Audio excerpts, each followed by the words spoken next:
Сәлем достар, қалдарыңыз қалай? Бүгін біз сіздермен бірге 1 қыркүйекке арналған балаларымызға өте әдемі пышный бантик жасайтын боламыз. Қараңыздар, қандай әдемі.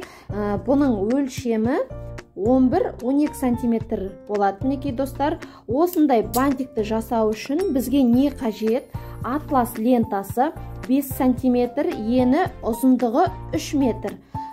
Резинка, фетрдан дөңгелек қиып аламыз, диаметрі 4 сантиметр. Содан кейін инемен жіп, оттық қажет, кез келген оттық қажет болады. Мен осындай зажигалканы қолданамын, және де ыстық клей. Ол үшін ең бірінші осы 3 метр өлшеп алған лентамызды бір-біріне қаратып орналастырамыз. Бұлайынан ұзыннан тең ортасын тауып аламыз. Оны белгілеп кетеміз бүктеп. Содан кейін осы екі басын оттықпен бір-біріне күйдіреміз. Қатты басып қалсаңыздар, бір-біріне жабысып қалады екеуі. Мінекей достар, күйдіріп алғаннан кейін инемен жібімізді алып, осының шетінен түйрейміз. Бір түйреп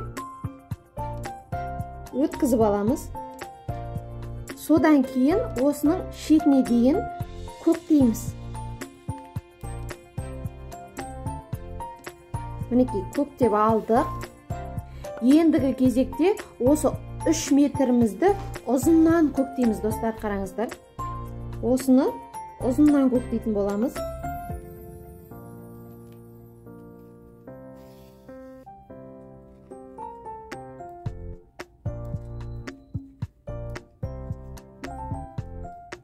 Ара қашықтығы маңызды емес, тек ұзыннан көктеп шығуымыз қажет.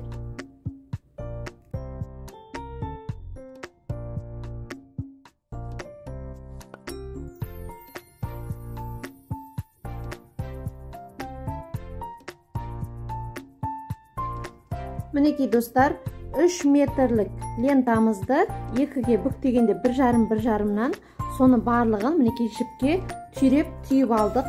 Енді осыны басынан бастап жақсылап тартамыз 15 сантиметрге дейін. Мінекей бас жағы мынау, соған қардай осылай жиырамыз барлығын әкеп.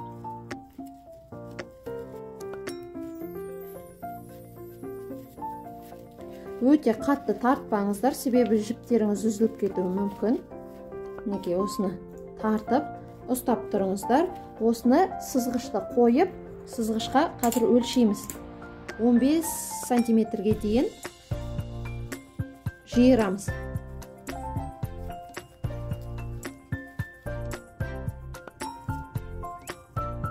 Мінекей басы, мінекей дәл 15. Енді осы 15-ті жиырып алғаннан кейін 15 сантиметрге дейін осыны осы жерден түйіп аламыз, шығып кетпеу үшін жібіміз.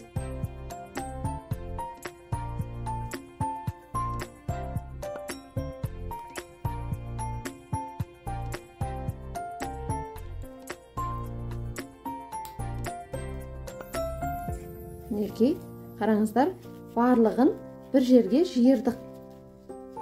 Ендігі кезекте бізге 4 сантиметрлік фетріміз қажет. Енді осыған бағанағы бас жағын, соңғы түйген жағымызды осыған жабысырамыз айналдыра. Қазір қалай жабысыратынын сіздерге көрсетем жұмыс барысында.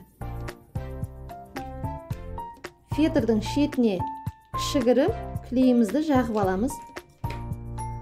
Осыған, мінекей осының шетін, жиырған шетін жабысырамыз. Жақсылап басыңыздар жабысқанша.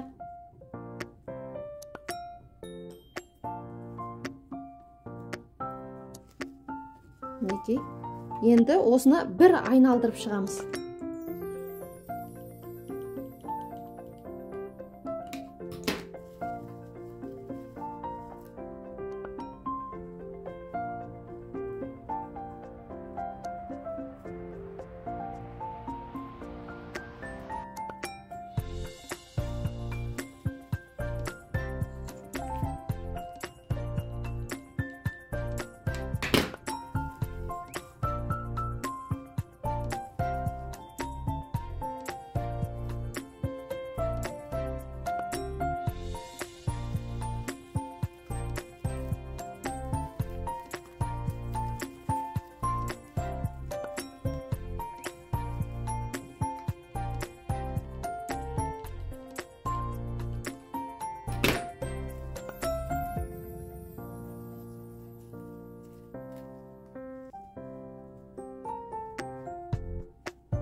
Мінекей достар, бір айналдырып жапсырып алдық, бір дөңгелетіп.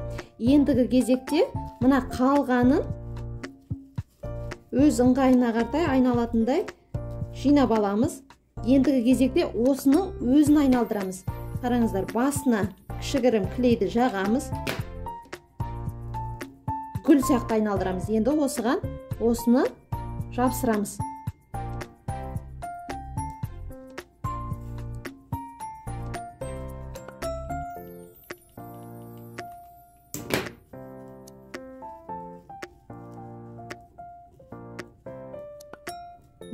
Роза гүлі сияқты айналдырып шығамыз.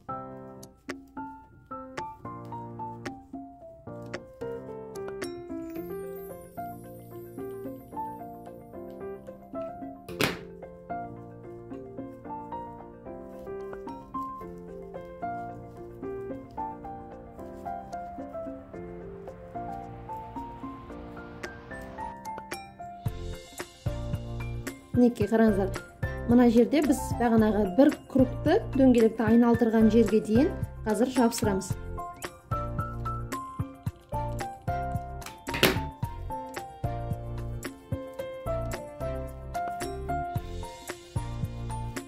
Қатты қысыңыздар, клей барлығы жақсылап жабыссын.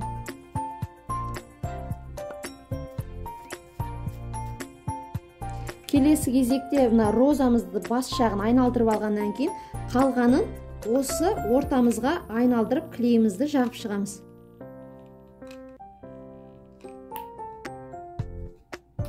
Енді осы розамызды ортасына әкеп жапсырамыз. Жақсылап басыңыздар клей суығанша.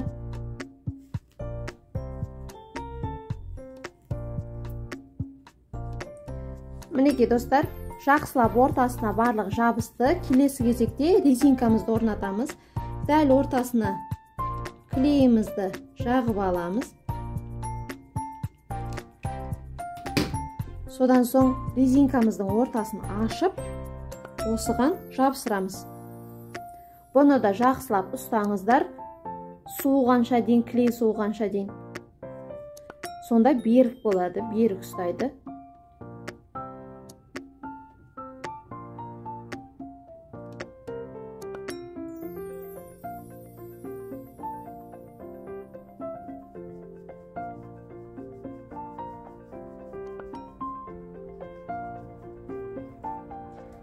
Ал достар, барлығы суып жақсы жабысты. Келесі кезекте енді гүлімізді ашамыз. Бағанағы астыңғы бірінші айналымды барлығын толығымен осылай ашамыз.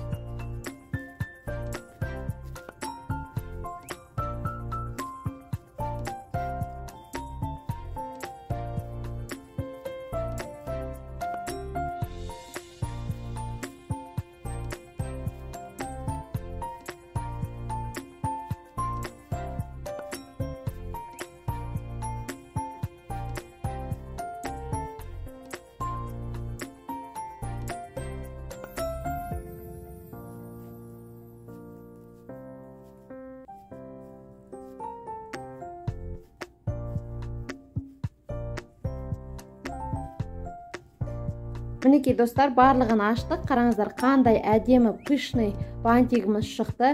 Егер де сабақ пайдалы болса, лайк басып, комментарий жазуды ұмытпаңыздар. Сіздермен бірге болған Өнерлі ана.